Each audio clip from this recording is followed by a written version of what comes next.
welcome to episode 126 of the Canadian Prepper Podcast. We are recording August the 8th, 2021. My name is Eric, the host of the show, based in Southern Ontario, hunter, target shooter, ham radio operator, and there was something in there about me being something else, but I cut it out. Thanks, Ian. Based in Southern Ontario, I'm a hunter, target shooter, and I read that already. I started a small preparedness company to help people get prepared and be able to look after themselves for at least 72 hours, if not longer. You know, I threw in a little bit there, and it completely destroys your intro. Completely screwed me up there. Okay. Thanks, Ian. I appreciate that. It's great. Yes, that's what I do. My name is Ian, and I live on Vancouver Island. I'm a student preparedness target shooter at my farm's designated mediocre handyman. I'm Alan. I'm a safety trainer, first responder, security expert, and overall safety nerd. I'm Scott, first responder, splitting my time between Southern and Northern Ontario. I like to learn things, and I don't accept that things will always carry on the way they are simply because it'd be convenient. And I'm Jeff. I'm based in Central Ontario. I'm a target shooter, soon-to-be ham radio operator, and general overall handyman. Hi, I'm Ben. I'm Ben. I recently resettled to a ranch in Arizona for better gun rights and more freedom. I'm the author of the Wood Gasifier Builder's Bible, a step-by-step guide to making your own fuel from wood so you can power through the rise and fall of a world order, because dark winter's coming, so be ready. Want to help to support the show? Keep the Canadian Prepper Podcast on the air? Buy some swag. We have both the Canadian Prepper Podcast t-shirt and the tactical Velcro patch at prepperpodcast.ca. All proceeds help keep the lights on and the backup generator fueled with gasoline or wood gas. And if you're enjoying the show, please take a few minutes and like us on Facebook and submit a review on iTunes. Also, we want your feedback, good or bad, or just if there's a topic you want us to cover, you can email us at feedback@prepperpodcast.ca. All right, so we've got some powerful content for you in this episode. We're going to start off with some preparedness-related news articles. Next, we'll let you know what we've done for our preparedness, and then we'll get into the main topic, the wood gasifier technology. So let's move into the news.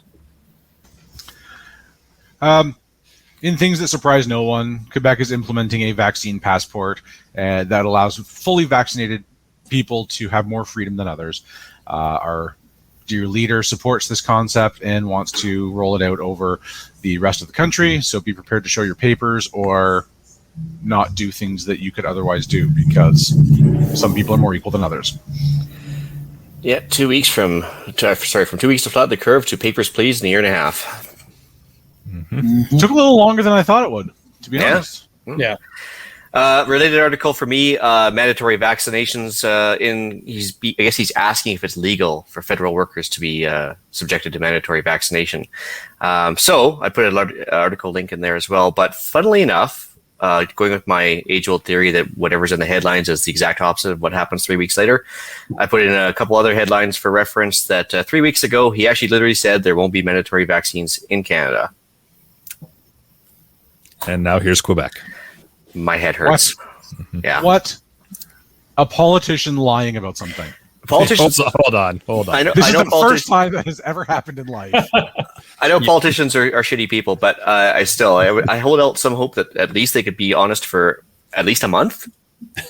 3 minutes and 40 seconds, Eric, before you have to click the explicit button. Yeah, sorry about that. Yeah, that's all right. I get it. It's fine. I'll check the box. Free reign on swearing now. Okay, so away from politics. Maybe not. I don't know. So 6 ships in the space of a day and a half kind of lost control in the Gulf of Oman within a very short time frame. So I think there was some, I can say it now, fuckery from Iran. And so they honestly, I don't know what's going on, but I guess a bunch of oil tankers have also just lost control and started veering towards shore and veering towards restricted waters and everything else. And they can't figure out what caused it, but all of them were preceded by a drone flying overhead the ship. Do you Funny think hacker when the times. helmsman wasn't able to do things, he was yelling out, "Oh man," as that was happening? Maybe that's why they called the Gulf that, right? That is bad. There's one giant dad joke. Yeah. So yeah, interesting. I don't know what's going on with that, but there's obviously some technology being tried, or potential wartime strategies being tested, or whatever. But interesting. Yeah. Yeah, that's all I had. All right, I've got an article here that I'm sure is going to set a few people off on the panel. Vaccinated Americans can now enter Canada. Well, not now, as of Monday, so tomorrow can enter Canada, but vice versa, we still can't go. Yeah, so before the show, I asked the guys if it was okay for us to do the same and go down to the States because, Costco. And well, as soon as I said no, I think my head had a minor stroke. I don't know what it was, but it's I don't understand how they can justify people traveling one direction but not the other. Right? Does COVID not recognize citizenship or something? I don't know. Yeah. Well, no, Who knows? If we don't travel among them, we're not going to get sick. But if they travel among us, we're also not going to get sick for some reason. Because science. Or just And there are people that come up here won't get sick and take it back down there. It's got to work like a check valve, I guess. Yeah. Okay. Gotcha. Yeah. That's all yet. Yeah. And I've just got one from the National Oceanic and Atmospheric, whatever it is, they call it NOAA in the States. And they're basically, just from the prepper side of it, expecting a active hurricane season for the fall of 2021.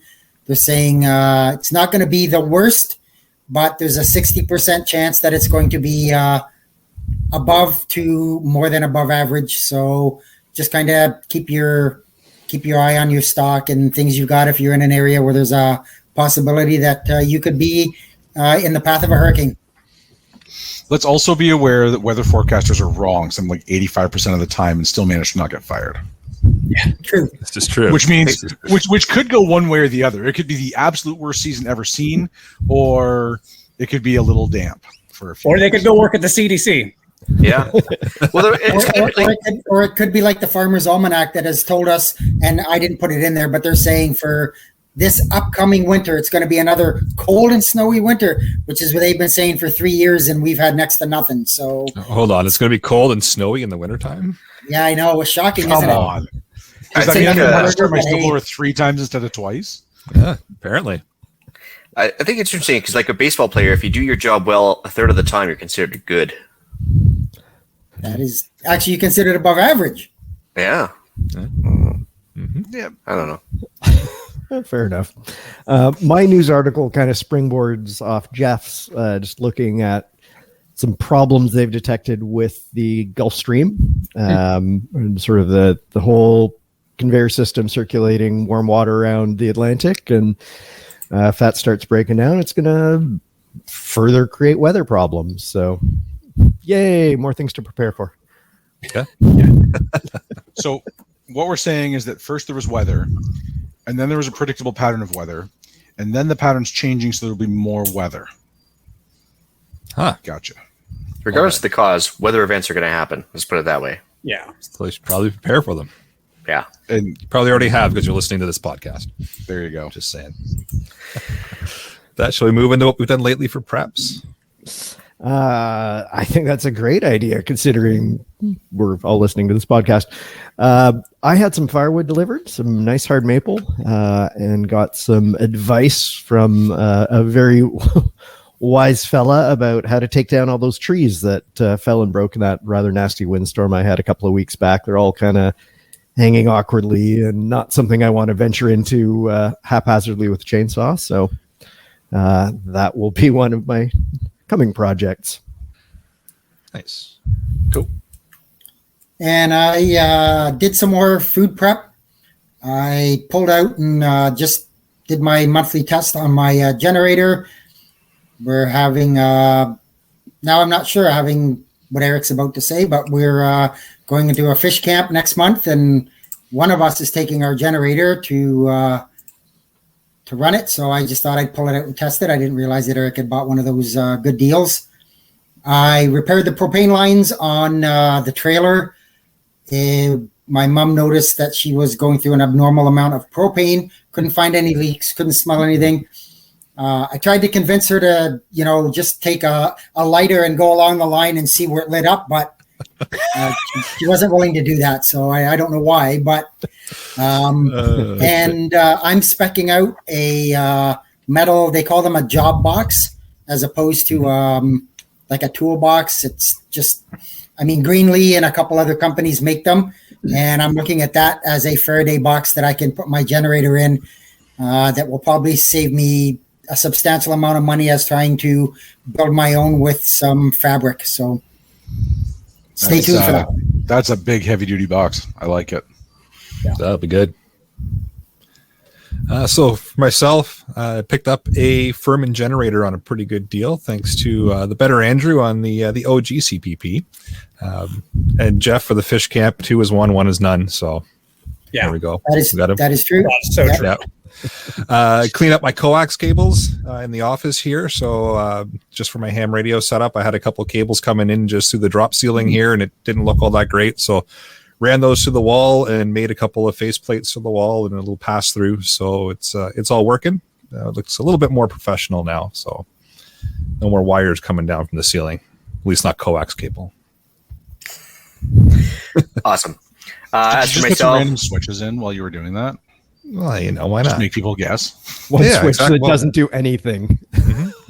And then 2 switches just that do other things. On it. Yeah. Oh yeah. Emergency cutout, something. It's kind of like the console in the Enterprise where Chekhov starts like flipping buttons and just furiously doing stuff just to make himself look busy. If we're going down the Star Trek road, I'm just leaving. All right, fine. Star Wars then next time. All right, as for myself, work. So yeah, boo for me. Unfortunately, things are picking back up, so I'm on the road a little more, so not a whole lot of time at home. Started receiving some bits for solar power box number 2. I'm trying to do a portable solar power box versus the fixed one in the house, so I can take camping with me with a portable panel and everything else. And let's see here, did a quick feed run to top up the chicken feed, and that's pretty much it. I only had time to do the waters and feeder top up, and then kiss the wife on the forehead, high five the daughter, and go back to work. So that was it. And besides, we're supposed to keep this short now according to our listener feedback. So there we go. True. Yep. Good point. Well done, Ian. Yep. That's cut back, Ian. The most concise week you've ever had. I like it. Yep. It's been a couple of weeks since I've been on. I was on vacation last week. Some much needed R&R, some mental health refresher. The only thing else that exists in my house right now is working on my garage, getting it ready to move into, because boy, I'll be excited when that happens. And just general house maintenance, kind of getting, making general improvements around the house. So that's been my week. Nice. I'm actually building a steel bunker in the desert, and I'm doing it while steel prices are shooting up 26%. But I think the time is more valuable than the steel, so I'm just going for it. Nice. Yeah. So your Ben bunker wins. is way cooler than my garage. Yeah. Ben totally wins this week. Yeah, absolutely. Yep. I was the most steel concise bunker. tonight. Steel bunker. Totally. I was going to ask you about in-floor heating, but you're in Arizona, so you probably don't need that. Yeah, I'm trying to get cool. Trying to live like the rabbits and the ground squirrels. I've been watching them and learning from them. I'm pretty sure we're going to have you back on for another episode just talking about building steel bunkers. Oh yeah. Yeah, I'm taking pictures. I'll definitely do that. I'm very excited for your next book. Yeah. Well, that's one heck of a segue. We should move into the main topic. So this topic has been a bit of a pet project of mine. It was actually how I found this podcast, looking for information on wood gasifiers. You guys didn't have anything, but I enjoyed the witty banter, so I kept listening. Like you and 2 other people, so Yeah. Well, I brought some friends. What can I say? There you go. So I think Ben invented this technology and then traveled back in time to the mid 1800s to seed it. Is that right? I did. Yeah. So congratulations on the time travel. Yep. It's rather old technology. It was around in the mid 1800s, and apparently during World War II, there were roughly 1 million vehicles that ran on wood gas. Got a bit of a boost during the oil crisis in the 70s, to the point where FEMA in the States published plans to build a very simple one. The pros, like Ben, will warn you not to use those designs if you happen to like your engine, because there are much better designs out there. Can I interject real quick? Absolutely. My first gasifier was a FEMA gasifier, and it took me 5 tries to even make any gas. But when it did, like when it finally made that first puff of gas, I felt like Merlin. I mean, it was, I went and grabbed like my wife and kids, and I said, come look at this. And they're like, it's a puff of gas. Like, what are we supposed to think? And I was like, no, this is the beginning of something great. And then I cut it up and I built a good gasifier. How long did that engine last with the FEMA gasifier? I didn't even really, I think, get to engine grade after that. It was so intermittent. And I was making a ton of mistakes. I was shooting hot gas into water, and it was mixing steam with the flammable gas, and it was a mess. But I switched over to a Mother Earth News design, and then I was running a Lincoln welder generator. It was a 16 horsepower, single cylinder, really easy to clean the tar off the valves. You're just learning. You're probably going to make a little tar, and that's okay. But you little bit of acetone and a Scotch-Brite pad will clean that up, and you can get right back in business. All right, cool. Yeah. Just to take it back to the beginning for the listeners, and the way I describe it, please feel free to correct me, Ben. Yep. When I'm describing wood gas, I tell people to picture a campfire. Right, we've all sort of sat watching the campfire, and there's that little bit that shoots out of the end of a log. There's like a little jet of fire shooting out.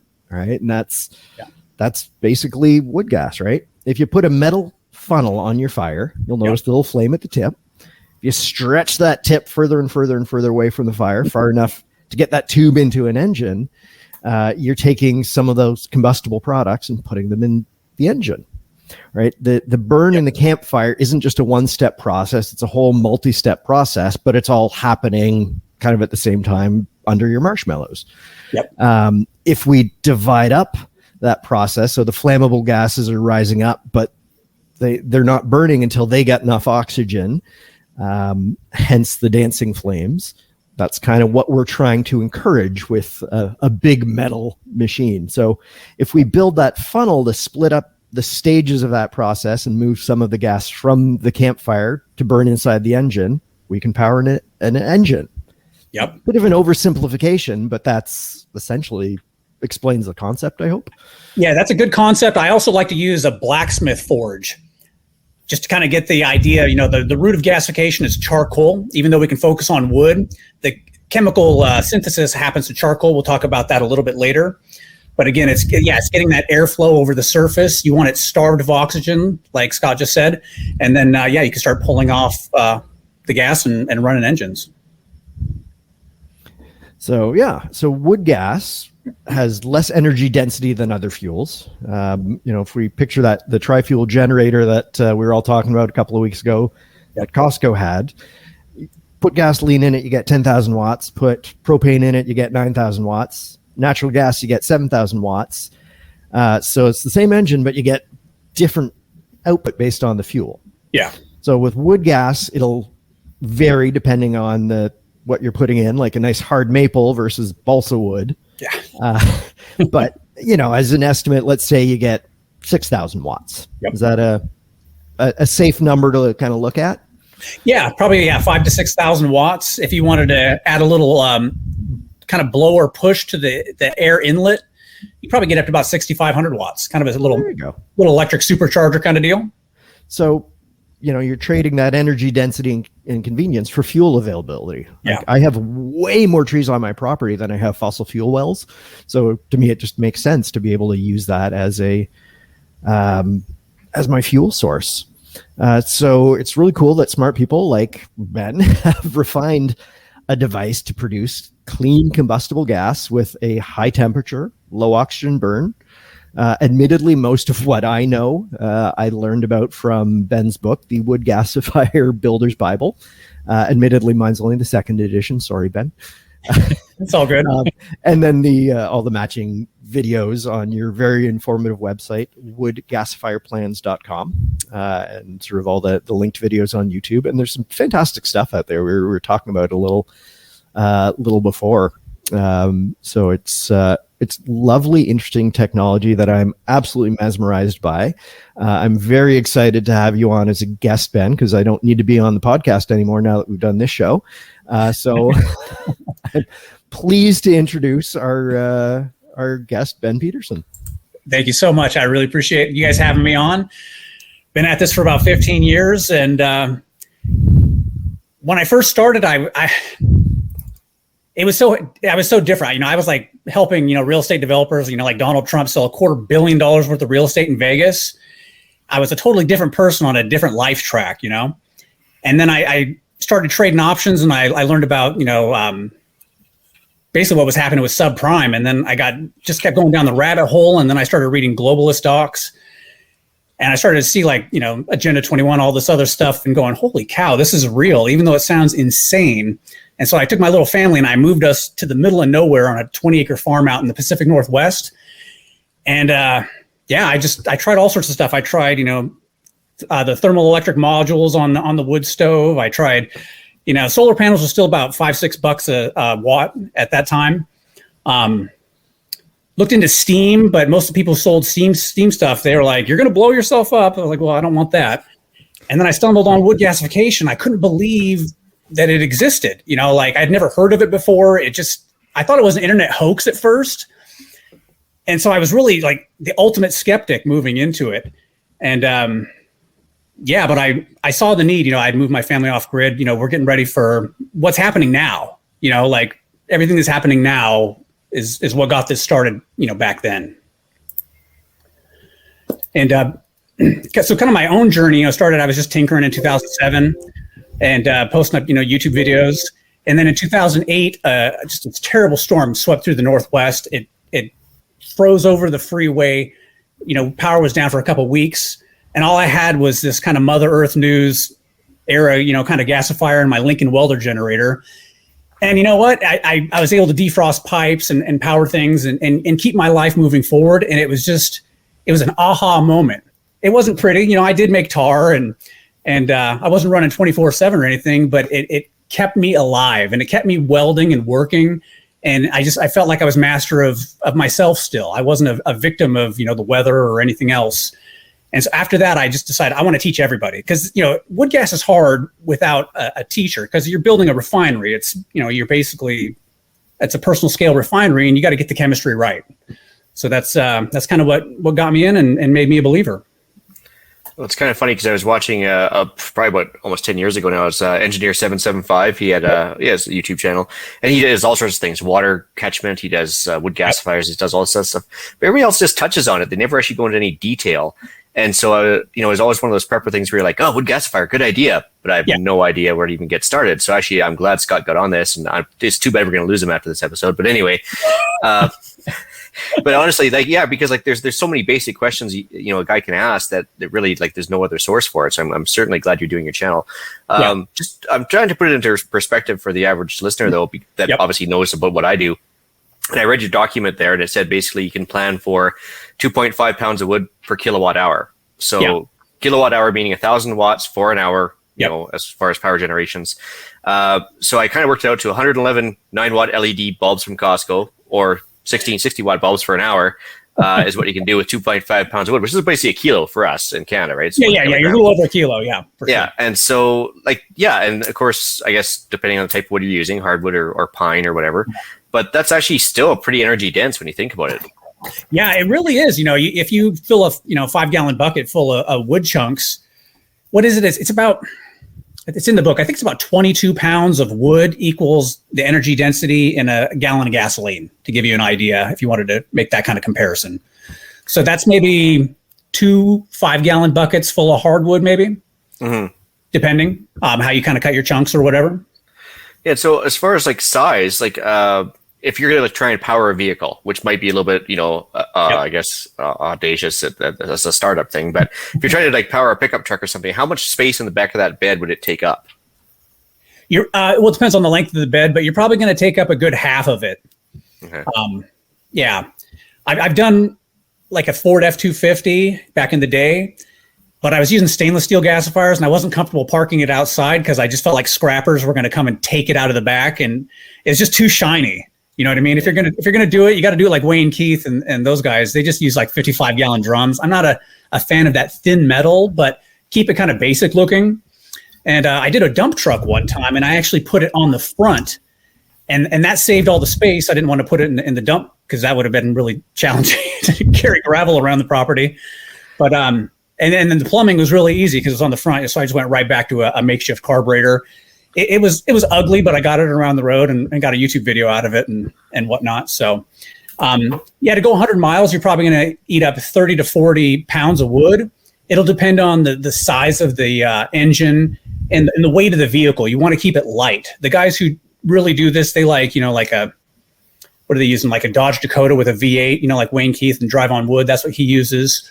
Or there's people who do it on a trailer, like Vesa Mikkonen over in Finland, I think, whereas he's at. He builds really nice gasifiers for vehicle applications, and he'll put it on a trailer so you can kind of take it on and off. That has more to do with the inspections that they have for vehicles, and so he can just disconnect the trailer, go through emissions or whatever, get his stamp, and then turn around and go hook up the trailer, and he's back in business.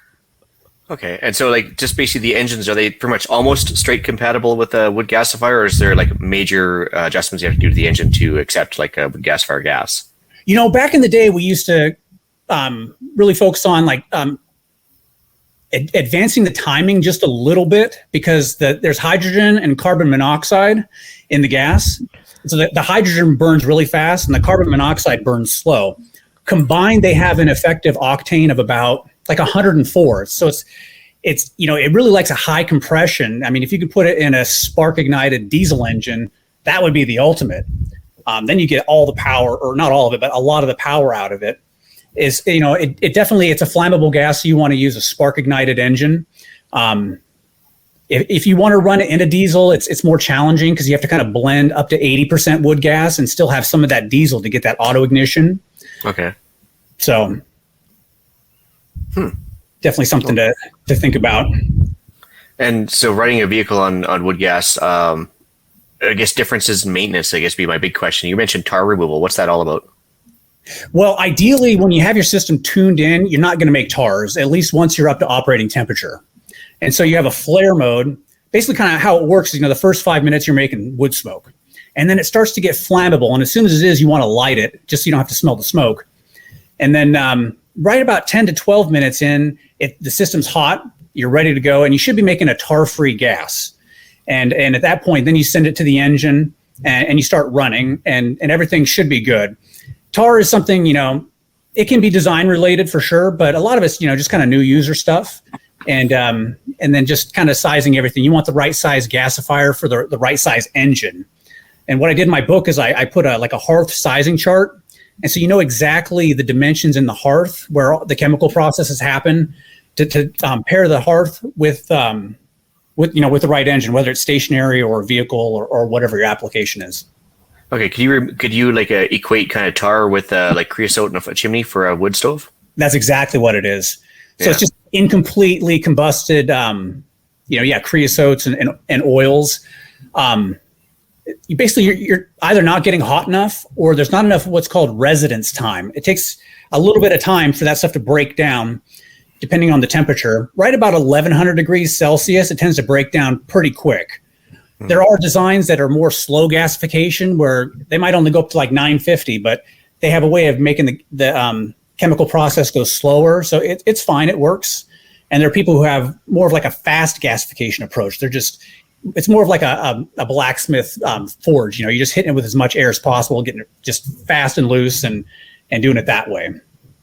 Whereas I guess with the gasifier, you want to kind of limit the airflow, I guess, to kind of keep it from turning from charcoal to open flame or something. Yeah. That's part of the hearth sizing, because you want just enough oxygen coming in to get that partial oxidation. And the effect of that is essentially just heating up the surface of the charcoal. And then what happens is the oils rise up into the hopper. They kind of circulate, and then the vacuum of the engine or the blower pulls those kind of crude, smoky yellow oils down through this hot charcoal. In phase one, it goes through oxidation. And so it's hitting the outside of the charcoal, and it's breaking down. And when it breaks down and it burns, it really kind of turns into carbon dioxide. And then you have water vapor. And then just below the choke plate, which is kind of like a venturi in a carburetor, the charcoal is still hot, but now there's no oxygen. And so this chemical process happens called reduction. And the carbon has so much heat built up, it wants to burn so bad, it just starts ripping oxygen molecules off of anything it can get its hands on. So that charcoal in that environment, it'll pull the oxygen molecule out of water vapor, leaving the hydrogen for gas, and it'll pull an oxygen molecule off of CO2. And what that does is it gives you carbon monoxide, which I know has terrible branding, but it's a clean burning fuel. And then from that point you should have a tar-free gas, and then what you'll have light soot. Just really fine kind of micronic carbon dust. And we use various types of filtration to filter that out. If you knock it down most of the way, it's fine. If you get a little bit in your engine and your intake, it'll burn fine. You just don't want to, clog your intake with it. But it's really not a big deal. Kind of the old timer guys, they don't mind a little bit of soot because most vehicles have, an aluminum intake. Yep. And that soot will actually coat the surface in the aluminum intake and just give it a little bit of extra protection. Yeah, I was going to say, because there's got to be some sort of extra wear items or filters and stuff needed. So yeah, obviously a filter for the soot. But if you're running a vehicle on wood gas, is there any other kind of maintenance issues that might pop up that way? Not really. Usually on a vehicle, those guys will run two filters. You have your main filter, and then you have what's called a plug stop filter. And that's like a fine polishing filter that's closer to your engine. And it's also there as a protection. If your main filter fails for some reason, the soot will rush through. It'll clog up that final filter. Your engine dies, and it says to you, "Hey, something's wrong," and then you got to fix it. Cool. The only other thing I had been able to compare this to was the old Fischer Tropsch process back from World War II when the Germans were trying to make synthetic gas. Yep. Just for listeners, I know you answered it to me, but for the listeners, is that fairly similar to that process? Fischer Tropsch is just taking wood gas or synthesis gas, compressing it over a hot, usually an iron catalyst, and that'll switch the molecules around, and it goes from a very fine gas that's even finer than natural gas. And those carbon chains will start attaching to each other and create what's called long chains. And when those long chains fall in a diesel range, they condense out into a clean diesel. And that's the Fischer Tropsch process. It was used by South Africa during the time of apartheid because they were under fuel embargo. Probably works best with like coal or charcoal, because you can do that at scale. Yeah. Or at least the coal you can. That's kind of that's the gist of it. I've done experiments with it, but it's the technical complexity. You have to pay for a compressor. You have to have the energy for the compressor. You have to get hydrogen reduced catalyst, and so you can either buy that or you can use the hydrogen from your system to reduce it down. It's a lot of complexity. I try not to dive into it because it's like eating a small crab. It's a lot of effort for just a very little bit of meat. Yeah, no, I know the Germans were using coal because that's all they had at the time. But yeah, they did really well with it for sure. Yeah, awesome. I guess the other thing I was going to ask, so just when you do fill up a wood hopper with the chunked up wood for the fueling process, and you're trying to reduce the amount of oxygen coming in there to control the outflow. Is it possible to refuel on the go, like like the old trains where they open up thing and throw a couple shovelfuls in and stuff, or is it just like a kind of one and done? You have to start over from scratch? Well, yes and no. Yeah. If you want a clean process that feels more civilized, it's better just to run a batch, let it cool down, and then fill it up later. If you open up the top while it's running, what's going to happen is the suction is going to pull in fresh air, and it's going to mix with all of that unrefined gas up in the hopper, and it's going to go poof. And maybe a couple chunks of couple chunks of wood might even fly out. And you can do that. There's a little bit of smoke coming out, and you just you dump your wood in real quick and put the lid down. I did at one point make basically kind of like a valve, where you could do that, but it took up so much space. It made the gasifier like half a meter taller, and so it worked, but it's too much complexity. I'd like to keep things simple. I find a lot of people, they want to put all sorts of electronics on the gasifier to make it better. And I understand that, but I really build for, simplicity and ruggedness if at all possible Well, that's awesome. Yeah, I'm just going to take a break because I know I just realized I stole a question from Alan there. I'll let him go next, and then I'll probably come back to you. Okay. Yeah, you did steal my question, Ian. Sorry, man. So this is totally foreign. Frankly, anytime Scott starts talking about gasifiers, I kind of tune out anticipation of this video, of this episode. So, how do you switch between your fuel sources? So you've got an engine, it's normally running gasoline, and you want to switch to this wood gasifier. How do you switch between sources? You have to go in, and what I like to do is I take off the carburetor. I'll take the studs that go into the engine block, and I'll weld up something longer, and I'll screw those studs back in.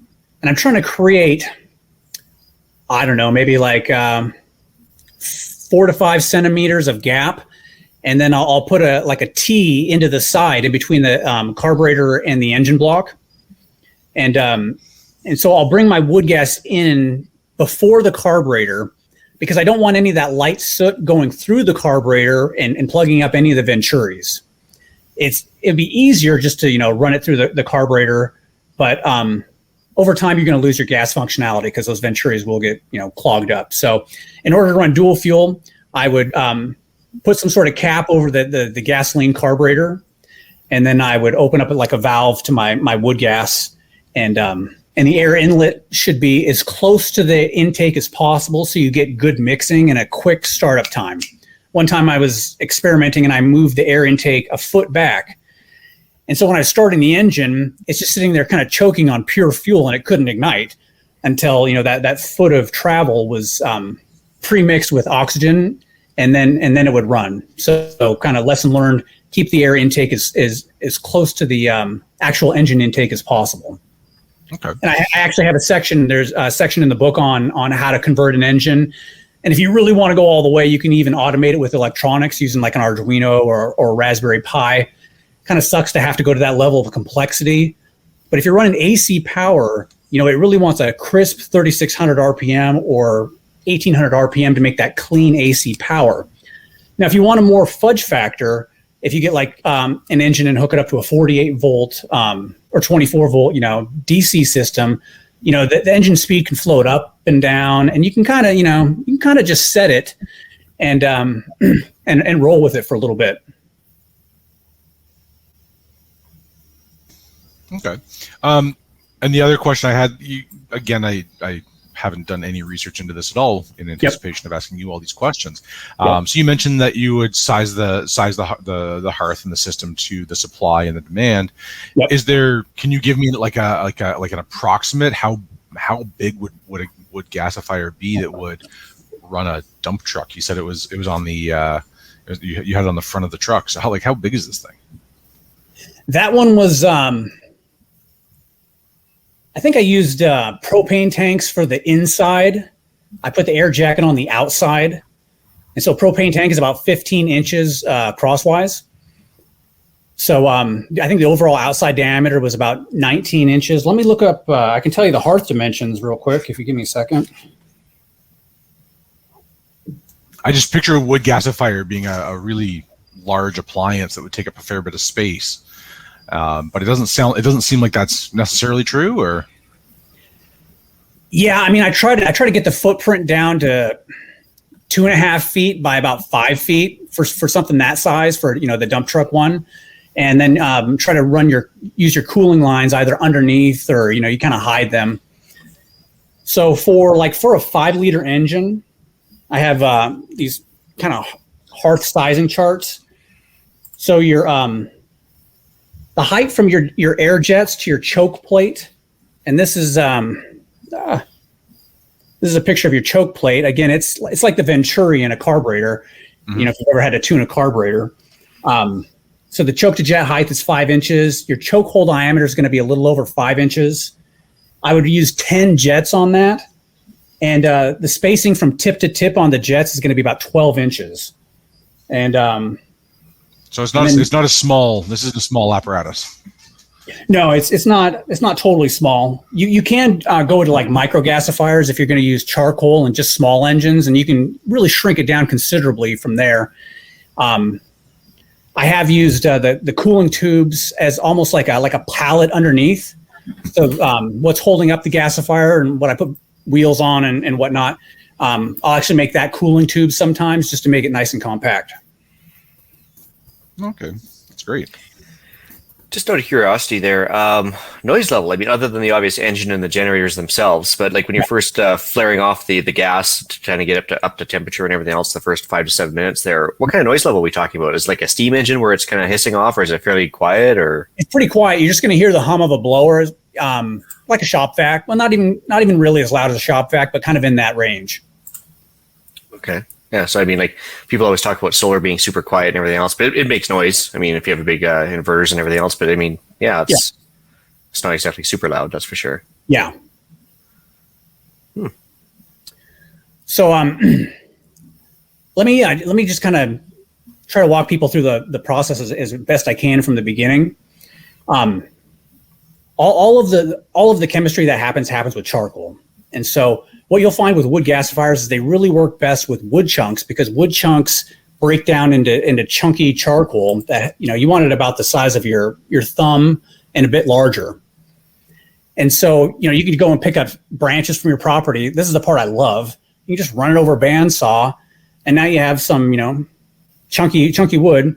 You put it in the gasifier, but you have to put charcoal in the hearth section first. And that way, when you're firing it up, you're shooting air into the charcoal, just like a blacksmith's forge. And if you've ever seen a blacksmith's forge, it gets a nice red glow. And then the heat rising up breaks down the wood into the gases. And like I said before, the heat below the reduction breaks down those gases into a nice, clean, kind of polished gas. And to make this happen, what they developed during World War II and even before is something called a downdraft gasifier. That means the air is flowing down and the gas is flowing down and the feedstock is flowing down. That produces the most tar-free gas possible. But the challenge is you have to prop that charcoal up so the gas can flow through. So what I do is I put it up on a grate, and that holds up the charcoal. And then the grate allows the gas to flow through, and I make the grate shake just a little bit back and forth, and it sifts the fine gray ash and lets it fall down into the ash cleanout port. And then the gas flows nicely up through, the heat exchange collectors. It goes through a cooling process. We're trying to condense out any residual water vapor. And then as you get the gas, the colder you can make the gas, the more powerful the gas is. And then from there, you'll flare off for the first 5 minutes, you'll get flammable gas, but really that high quality gas comes about 10 to 12 minutes in. So if you're looking at any of my videos and the gas isn't totally clear, you're probably looking in that 5 to 7 minute range. And then, hooking up your electric generator, I like to have a blower kind of past the generator. So that blower is pulling the gas through the whole system, through the filter, through the cooling tubes, up through the intake, and to the blower. And what that does is it makes the startup quick and easy. So there's already gas just right there at the intake. When you start cranking over that engine, it's pulling it in, and you can get a good startup. In the early days, I started with like pull start generators, and they don't get quite enough cycles for the engine suction to pull that gas through all those lines. And so while you're pull starting, your gasifier is cooling down, and if you don't get it to start up, and you might have to go back to flare mode and get it hot again. Awesome. Like, clearly I did not pay enough attention in chemistry class either. Just like, I think Shane mentioned that. Yeah, me either. Like, yeah. I didn't take chemistry. I'm a fabricator by trade. I went like around the world and built really high-end, architectural metalwork like Vegas and cruise ships in Paris and stuff like that, or France on the coast. And so my method was like the Edison method. I built a new gasifier every week for a long time, and I would test them because I didn't fully trust it. I didn't trust the information I was getting from the internet. And then I got to see, and then kind of one of the breakthroughs was I would get some fireplace glass, and I would set it on top of the main reactor. And as the wood got down, I could start to see the pattern, the jet pattern in the charcoal.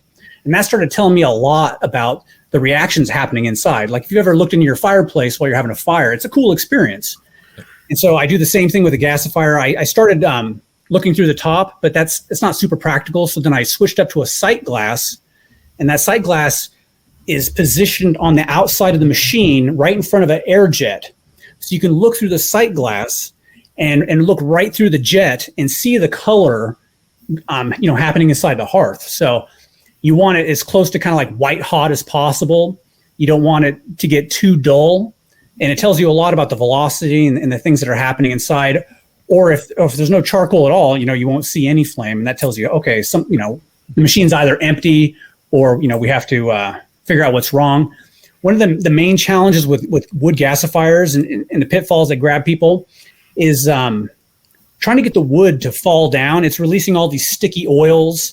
Sometimes the wood can stick together in what's called bridging. And when that happens, kind of the charcoal gets burnt up below the wood and there's an empty pocket. And then eventually the wood will fall down. But now your jets are blasting into raw wood. And now you're starting to screw the process up. Now you're gonna make chars. And so you definitely want to get your wood size right. And I like to connect the engine or the generator to your gen set with just like a metal bar or something, and let the vibration of the engine vibrate the gasifier. And so it's shaking and letting that wood kind of continuously fall down. And that really solves the problem. If you can mount the engine and the gasifier on the same skid and maybe put springs or something underneath so the whole system just kind of, shake just a little bit, then you have a nice, consistent, feed and a good gasifier operation.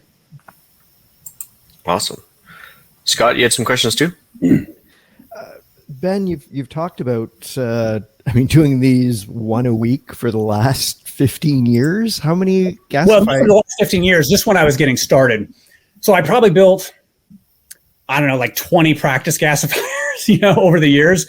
And then once I really started to get it down, we went into production for a while. I had Victory Gas Works. We had a big social network back in the day. And this is more like kind of like 2008 to 2010 era.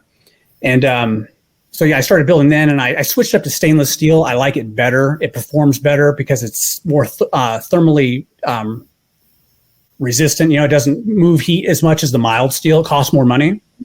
And so then once we were in production, I probably built like 100 gasifiers just using stainless steel and whatnot. And then Victory Gas Works, we have, members, and those guys probably built a couple hundred gasifiers, just kind of tweaking on my designs and just kind of riffing and doing their own stuff. And it's cool to see. And people are kind of doing the same thing with the book. I'll see, videos pop up on YouTube and I have to kind of look at them and go, are they even doing this right? Because sometimes I cringe, some people throw in like fine wood chips and I'm like, no, don't do that. But everybody learns their own way, so I tend to learn through the school of hard knocks and some other people learn that way too. But you've also kind of talked about how you can tweak it to do different feedstock. If the area you're in doesn't have great big hardwood that you can bandsaw into 2-inch cubes, you can change your hearth, change your grate size, and make the gasifier work with the fuel you have.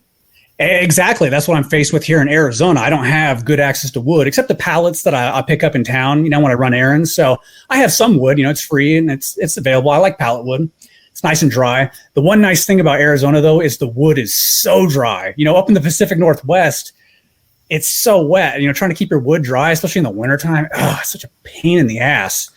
Well, I used to build lots of, kind of heated, wood chunk holders. I'd put an air jacket around something that had heat, and I'd use a blower to push that hot air up through the wood chunks to keep them nice and toasty dry. To work best, you really want it under 20%. There are ways to go with wetter wood. During World War II, this guy kind of accidentally developed something called a monerator hopper. He was putting a wood gasifier on the front of a car, and he had to shrink down the height so he could see and drive down the road. So he made this hopper that was kind of short, but it was super wide. And unbeknownst to him, he was creating convection currents inside. So the heat would rise up, the moisture would go out to the outer surfaces and be cold, and it would condense out that water. And so it was just kind of nice dry wood that was flowing down. And he didn't realize for a long time why it was working. He just knew that it worked. So that's I try to put some sort of extra skin like a monerator on my hoppers, but it's really about getting that thermal differential to get it one area of the skin, cold enough to condense water. Definitely works better in the wintertime than the summer. Very cool. Yeah. So, as you know, an aspiring prepper, I want to end up with a wood gasifier powerful enough to run a generator. Yes. That can run a welder, so that Yes. you know, in bad times, I Yes. can make the next gasifier, and I'll be king of the world. Yes. What advice do you have for aspiring preppers to get into their first wood gasifier? You know, I would, whatever you do, get the best blower motor you can. What I did initially is I went out to the junkyard and I wanted to run 12 volts. So I get a 12 volt fan motor out of a junk car, costs $20. I'm patting myself on the back. I'm like, yeah, I'm going to build a cheap gasifier. Well, those blowers are good for moving a volume of air, but they don't have the deep suction. You want the deep suction like a shop vac offers. You get into something called water column, how much suction to move water up, say, an inch a column. And you want at least 9 inches of water column. So that's a fairly good amount of suction. The place, I've tried getting blower motors everywhere, in the States, from China. China has the best deal, but man, it's so hard now with, the container rates going up and whatnot. So kind of my advice to somebody is to just find an old Craigslist shop vac or something like that, or leaf blower, just something to give you like some good strong suction to start. And then I would look for used propane tanks, or if you have the money, a new propane tank is a way better, safer investment. But you want to get the tall tanks. They're in the States, they're called 100-pound tanks. They used to cost about 120. Now they cost about 180.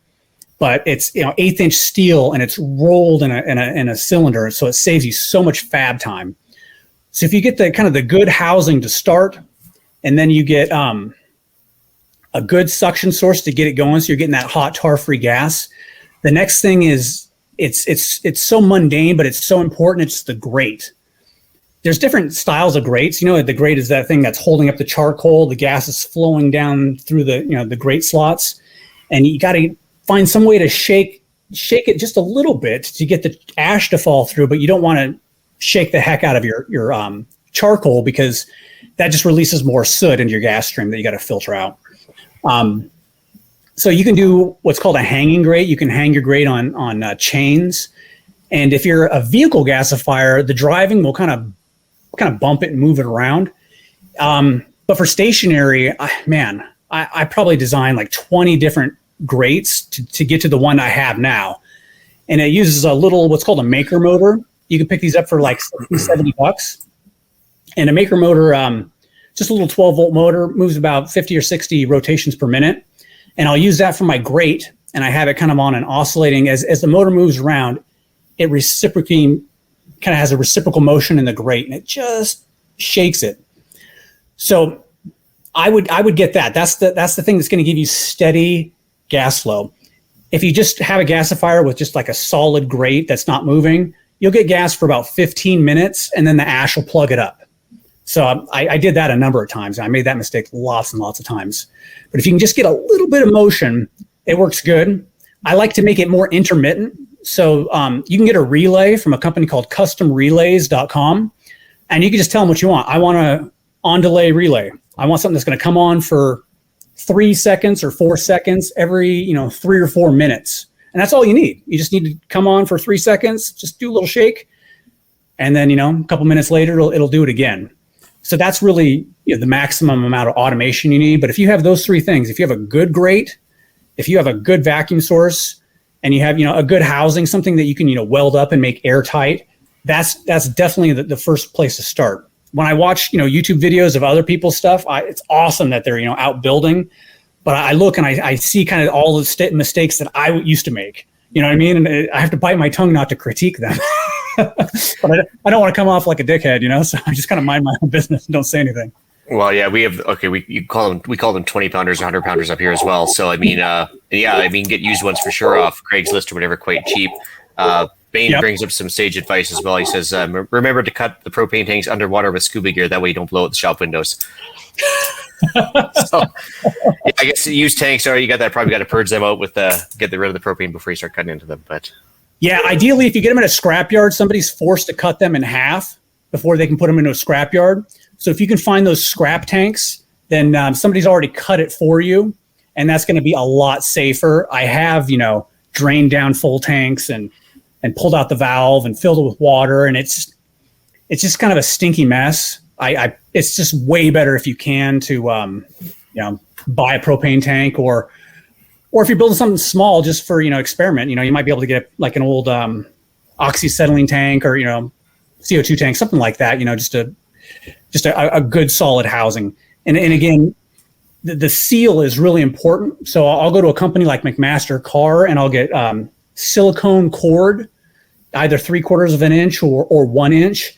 And I'll use that for my seals. I seal the lid with that. I'll seal the filter with that.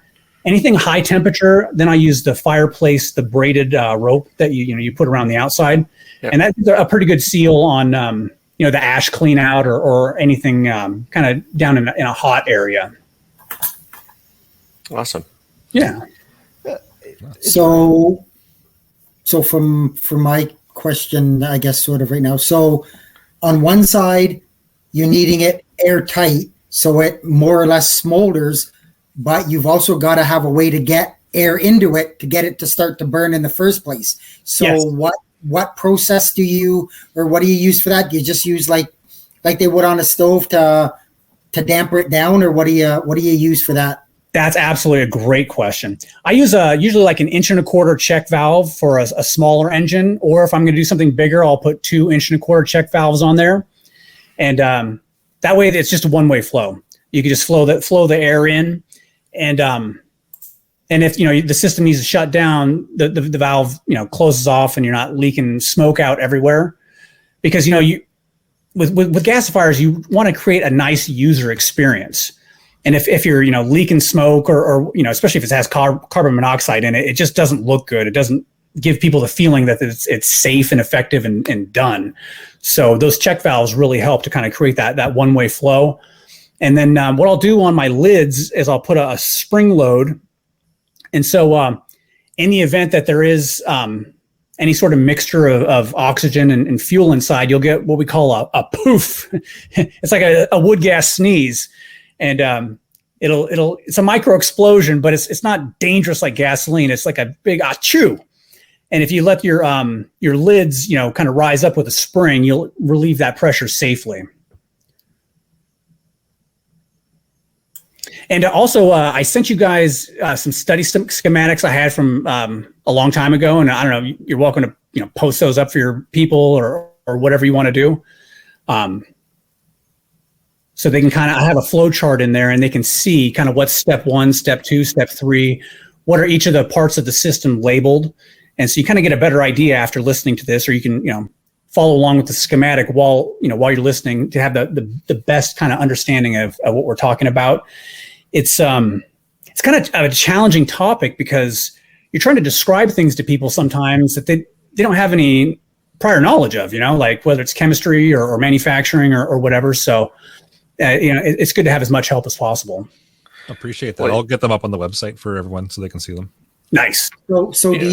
Do you have like a lot of wood stoves? They stick a thermometer on the pipe to tell you your temperature. Any of that? Do you have anything? Do you use anything like that? How do you know when it's up to a decent temperature? Like, is it just the way that the smoke isn't coming out the pipe anymore, or how do you guess when to cut it off so that you don't burn too much, but you're not cutting it off too early and it's not getting to temperature?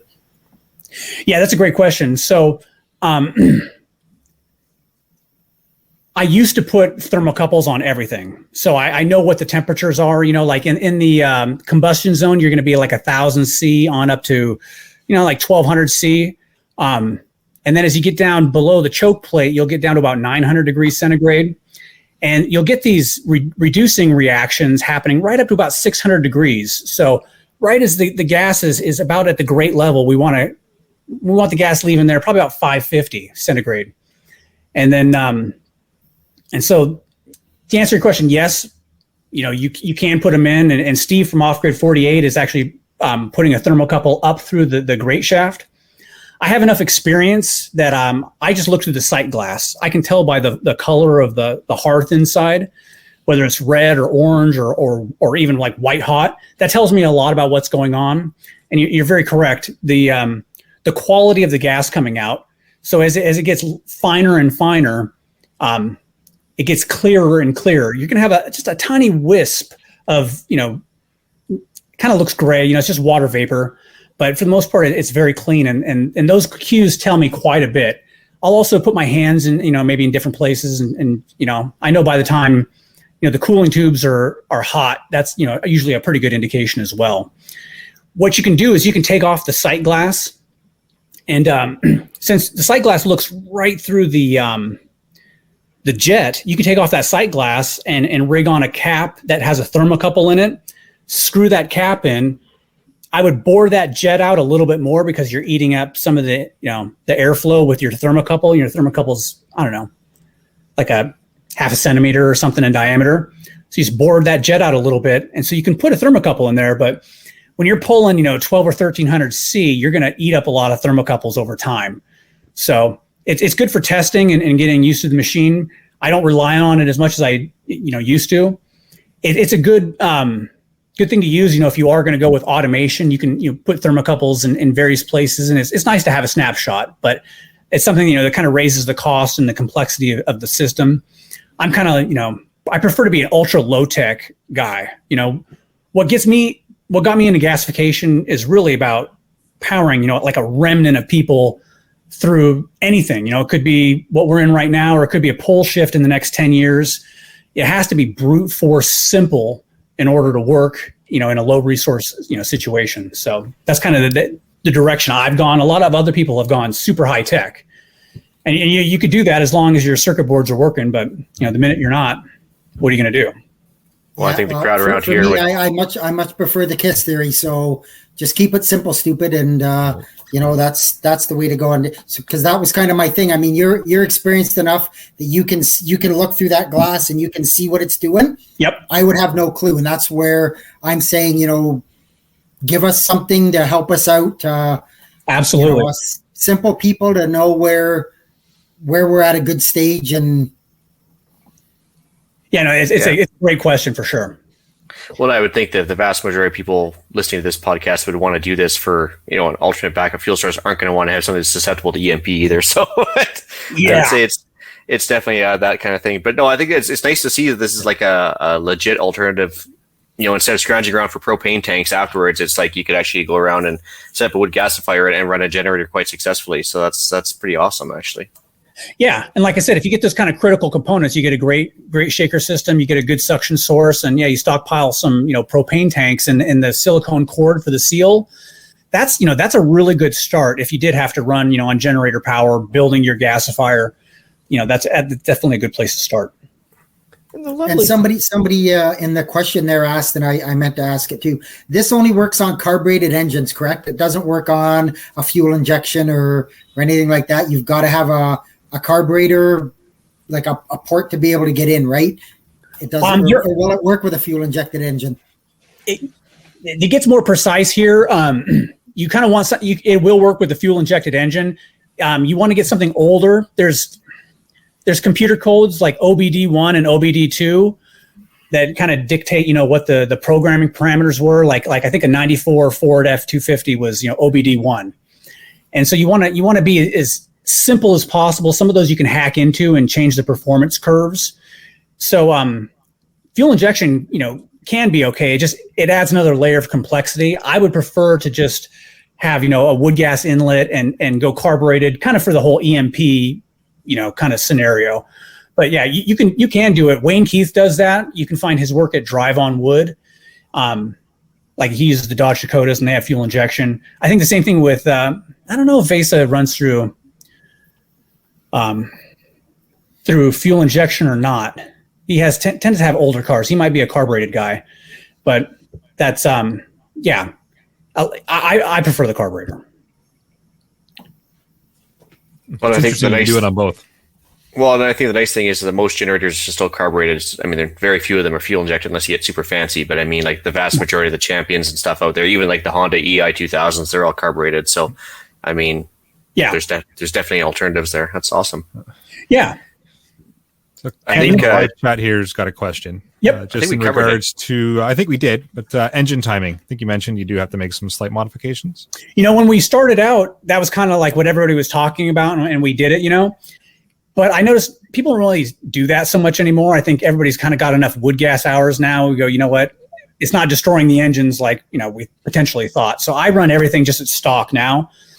It's more like if you're going to go 3,600 RPM, those are, tend to be the most affordable generators. If you were going to advance, I'd advance it on 3,600 RPM. But if you have an 1,800 RPM generator, which tend to be the better ones, I wouldn't even bother because you're just not getting enough speed, to make it an issue. But I've never had an issue, with timing. Way back in the day, like I would tar up something and bend a valve push rod tube. And, I could take the engine apart, kind of hammer out the push rod tube and put it back in. And, I've had engines that, I've done that and they've gone on to just run forever on wood gas. What is cool about wood gas is because there's nitrogen in the mix, it does rob some of the power, but you get this really kind of like this soft poof, poof, poof. It's almost like there's a pillow inside the combustion chamber. The nitrogen, it's not so much clang, clang, clang. It's poof, poof, poof. And then the nitrogen grabs some of that excess heat and pulls it out of the system. So I think engines actually, to me, sound better and feel better on wood gas than they do on, say, gasoline. Just a little smoother, just like any gaseous fuel. It's a little bit smoother because the air-fuel ratio is good. Also, I do want to touch on the air-fuel ratio. So for propane, I think it's something like 8-to-1, whereas wood gas is 1-to-1. So 1 unit of air to roughly 1 unit of wood gas. And so that gives you an idea, it's the air fuel ratio is different enough. You kind of want your own intake system just for wood gas. And, like I said, I put plans for that in the book if you want to go that route.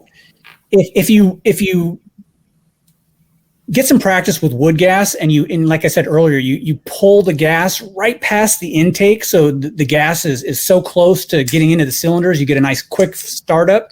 It's not a big deal to run just on wood gas. You know what I mean? You could just take the carburetor off and just run on wood gas. And it's real simple. That's a good start for just driving around your neighborhood. I keep my carburetor in the trunk. If I had some engine problems, I'd unbolt that intake and put the carburetor back on to get home or something. But that's something to think about. Yeah, it doesn't give me a lot to vote.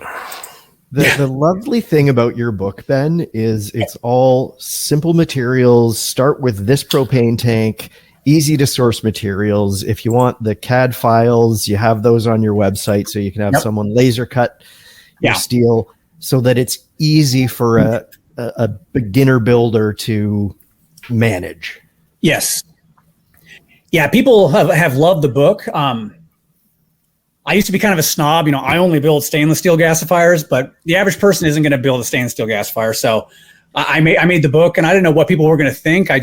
I wanted to leave a lineage because I put so many thousands of hours in this. I was like, I have to hand this down or I'm going to feel really stupid.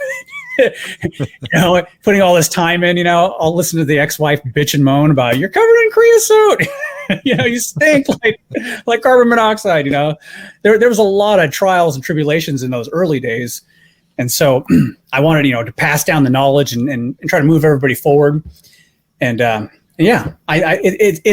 it's possible. You're going to probably have the best experience if you get a little team together. Trying to do it all on your own, if you're not a fabricator, it may be a little too much, but you get a guy who understands 12-volt electronics from vehicles with a welder, maybe some other person, you could pool your resources, build a nice gasifier, get some experience.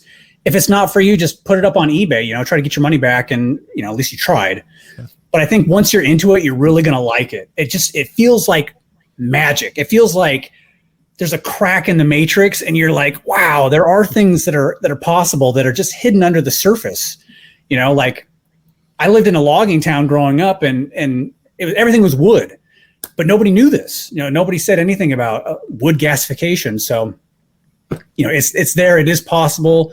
Don't underestimate it. You're taking on building a personal refinery. So I don't want to oversell it, but I did try to make it as easy as possible, and I've seen a lot of people build and be happy with it. So I think we're on the right track. That's awesome. Yeah. Very cool. Well, I guess we should put a link for Ben's book up in the show notes as well, but we'll certainly do that. Yeah, I've thrown it in the live chat a few times as well. Okay. With that, should we move on to the podcast challenge? Whew, it's a big one this week. Find something to create or buy something that uses wood. Commercial homemade, a rocket stove, a biolite camp stove, a Kelley kettle, anything. I've been saving this for an hour and almost 9 minutes now. Yeah, I know. How many times did he say CO and he didn't even like screech? I did, but I was muted for the entire time for that specific reason. Please, anytime you are working around burning fuels, Class A combustibles, make sure that you have your carbon monoxide detector plugged in and that it is working, because otherwise it will kill you. And it will suck the entire time you are dying. And also, I would say have a hose with a nice little, strong attachment on it ready to put out the fire that invariably is going to happen when I start building stuff. So, I don't really care about that. That keeps your local firefighters busy and they'll be happy. So, yeah, I care more about you dying than burning stuff down. Stuff is replaceable. People aren't. Yeah. Fair enough. So yeah, that's my. I had to calm myself through the last hour, but I think we're good to go now. This is very specifically creating carbon monoxide on purpose through incomplete combustion, and then using it. If there is a leak in your system anywhere that can get into your occupiable space, it is going to do bad things to you. So just keep that in the back of your mind when you're building your system. Yeah, if I could interject real quick, kind of people ask where's the best place to put a gasifier. If you have a shed away from your house and you can put it kind of under the eave, give it a little space. You don't want to heat up the back of the shed, but it's outdoors, it's ventilated. You might want to put a metal cage around it just to keep anybody from nabbing it or, stealing it, because it's, it might be kind of interesting. But that's usually a good place to put it, and make sure there's no windows nearby, because the carbon monoxide is an issue. Working next to these for years, especially in the beginning when I was just starting out, I did inhale a lot of carbon monoxide, and you feel hungover the next day. There's no doubt about it, because it robs your blood's ability to bond with oxygen molecules, as I understand it. Yeah, so it bonds to the same sites in the hemoglobin, which is your red blood cells. Bonds to the same sites as the oxygen does. 250 some odd times more effectively than oxygen. Okay. So you're essentially suffocating internally for a brief period of time. Yeah. Which would be why you're feeling hungover. You've just very simply had a lack of oxygen for a while, and you're exceptionally dehydrated at the end. Well, there you go. For those with scorecards, we made it 25 minutes before Ben mentioned carbon dioxide, or monoxide, sorry. It wasn't me. And it was not Alan. Yeah. Alan didn't mention it to an hour and about 9 minutes in. So, and that's got to be a record. Yeah, that's totally pretty sure it is. I'm pretty sure that's the latest I've ever mentioned CO in an episode. Well, with that, shall we move to deal of the week? All right, so we have Ammo Can-a-palooza at Princess Auto this week. So Better Andrew from Patriot Podcast, who seems to be a regular contributor now, he pointed out the fact that they have 2 different sets of ammo cans on sale, either 4 pieces of the 30 cal ammo cans with a built-in shelf, or a assortment, all both on for $29.99. It's a good deal, and it's good for building solar power generators and everything else. And, carrying ammo for reasons. But, sounds like Princess Auto's getting more of my money. Yeah, that's until the 15th, I think. So nice. Right, we'll move into some shout-outs. So quick shout-out to Darren completing more podcast challenges. 20, 27, 93. Tried out Brazilian Jiu-Jitsu classes. Made and sold choices in EDC, or made some solid choices in EDC, and grew some produce and built a compost box with only hand tools. So, nice work. So he's the new Ian. He's now more of a keener than we are. Yep. Yeah, well done. That's pretty awesome. Way to go, Darren. You'll be on the show next. You're replacing Scott now that Scott's gone. Yeah. We're taking applications, since this will probably be Scott's last episode. Yeah. Although this guy might be a good contender for another podcaster here. Bronson Deagle, I got a shout out for. He is a Ontario-based firefighter in training who managed single-handedly to save a family of 4 from drowning this week in a lake. Maybe using his giant gonads as a flotation device. I don't know, but like he's a London firefighter. Actually, he's brand new, and I know the area where they were, and yeah, it's nasty for riptides, and he phenomenal effort, and I think London made the right choice by hiring him. Yeah, it's hard enough saving one person in the water, let alone 4. Yeah, that's impressive. Yeah.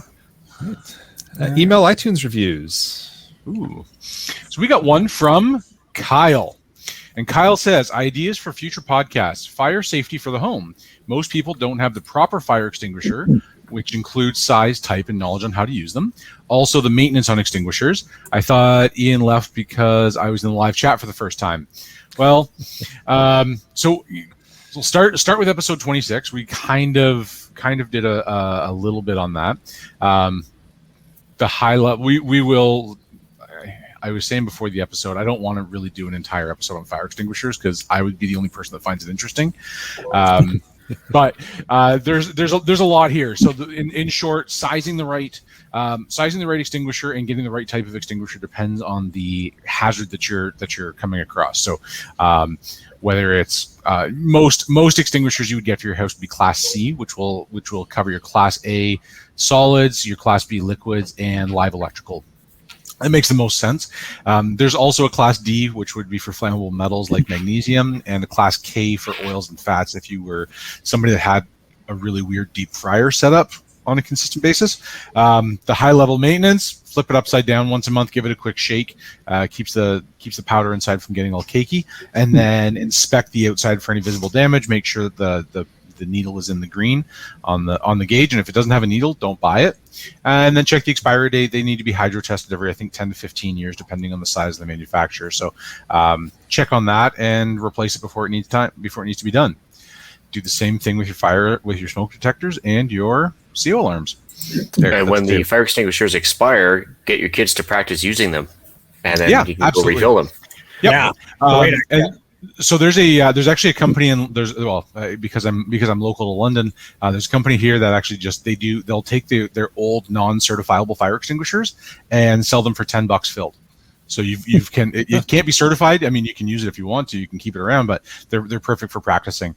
Where you put your fire extinguisher, always put it between your potential hazard, right? Your source of fire, usually in your kitchen, and your exit, so that you're on your way towards safety should you change your mind and decide that you can't fight that fire, or you grab your extinguisher, you try to put it out, it doesn't work. At least you've got an area of refuge. So that's we can expand on that a little bit. We were actually talking about an episode coming up that we could do a little bit more into that without trying to take up a whole hour on shiny red things.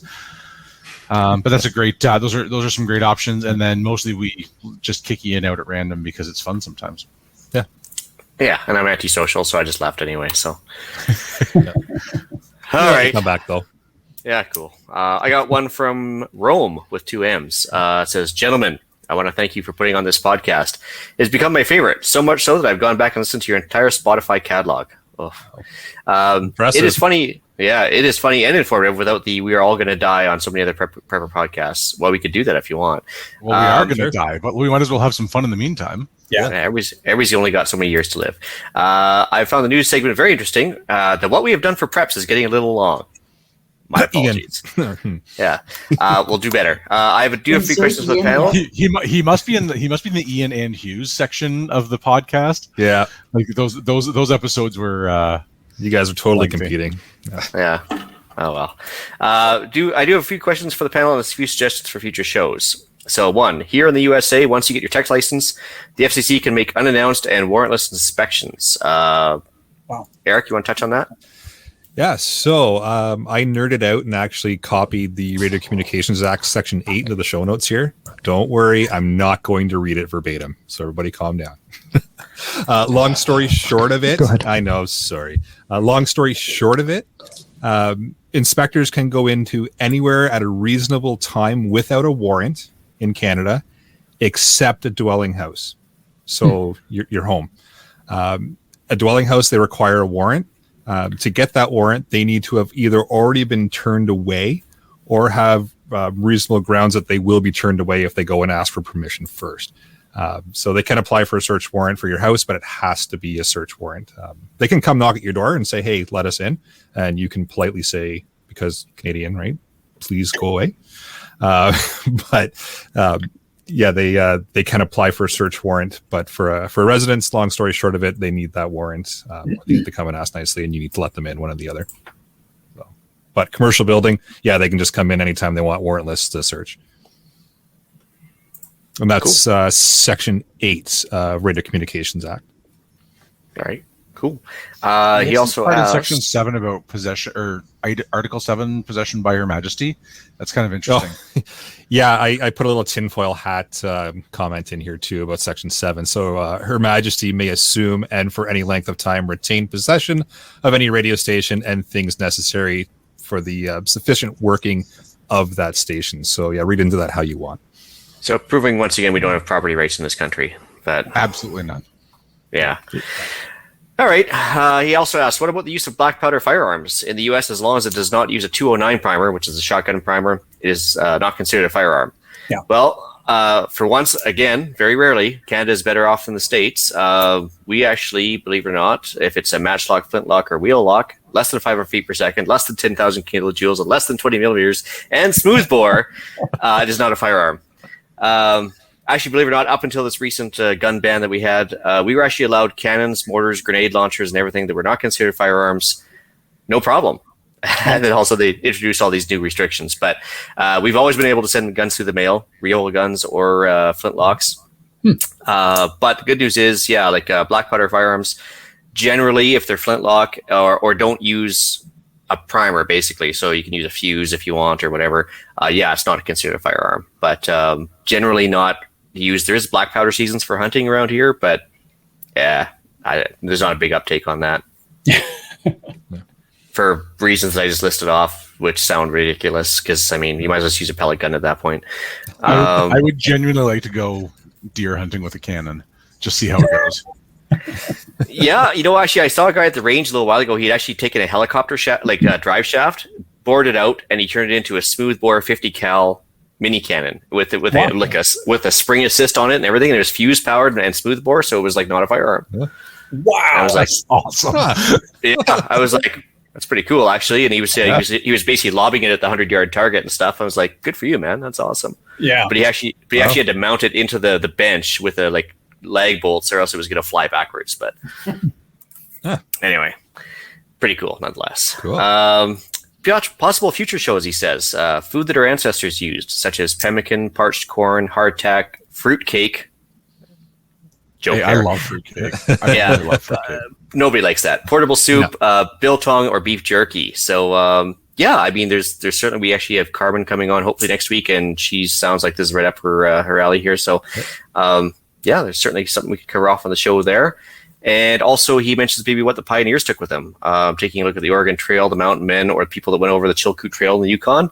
Because they had to have a minimum of 1,000 pounds of gear, I do believe, over the pass, or else they weren't allowed to even go because they need to have a certain amount of survival gear. And it'd be interesting to see what they actually generally brought with them. Just a little bit about himself. He's been prepping for a long time. We also have a dehydrator, and have dehydrated just about anything you can think of.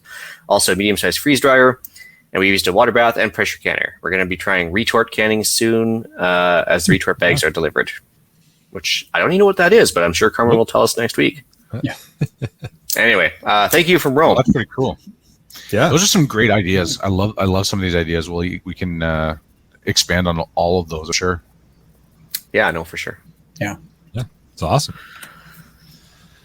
All right, well, with that, I will bring episode 126 of the Canadian Prepper Podcast to an end. You can find the podcast on iTunes, Podbean, Spotify, and of course, your favorite podcast app. Please help us out. Submit a review. It does help other people find us. We do record these shows live on Facebook and YouTube. If you want an early peek at the show, please subscribe to the YouTube channel, Canadian Prepper Podcast, and click the notifications tab. That gives you an alert when we are going live. I'm sure Facebook is similar. If you want to get me, find me at Alan, that's with one L, at prepperpodcast.ca. And if you're looking for me, I play the Gray Man. You can just get me at feedback@prepperpodcast.ca. Yep, I know where to find you. Yeah. I So may you or can may come and not be steal my here. stuff, right? Yeah. Scott may or may not be here. So, feedback at prepperpodcast.ca works. I'm going to steal Scott from you guys, and I'll loan him back to you on occasion. Okay. That works. So if you guys want to follow along to what we talked about today, this is the book. It's called The Wood Gasifier Builder's Bible. We have a bunch of videos on our YouTube channel. It's called Victory Gasworks. I have some of my old videos, but there's a reader I have named Steve from Off Grid 48. He just put 28 videos up, I think, step by step of a gasifier build, so you can watch it at home for free. He's like my super reader, so definitely go to Victory Gasworks, and there's lots of free information there. And thank you so much for having me, guys. It's been a really fun time, actually. I'm super stoked, so thank you. Oh, it's been awesome. Yeah, thanks for coming out and sharing your information with everybody. Yeah. If you want to reach Ian, you can contact me directly at theislandretreat@gmail.com or on Gab and Odyssey at The Island Retreat. And you can also find me on Canadian Patriot Podcast, which is on iTunes and YouTube. And in the Discord group, Canadian Patriot Podcast. Email us if you want an invite. There you can just find us discussing why government waste in society gives me gas. Every week. I think that's the worst one yet, Ian. Dad jokes will come fast and furious for a while yet. Yeah. Not has you all fired up. Oh, Like that would have been so much fun. you could have told me that That would've one been- before the show. Yeah, I would late. much rather do this live. Yeah. All right, you can check out Rapid Survival at rapidsurvival.com. You can get me there on the live chat. You can also email me at feedback@prepperpodcast.ca. Thanks for joining us this evening, and until next time, be prepared, stay safe. And keep learning.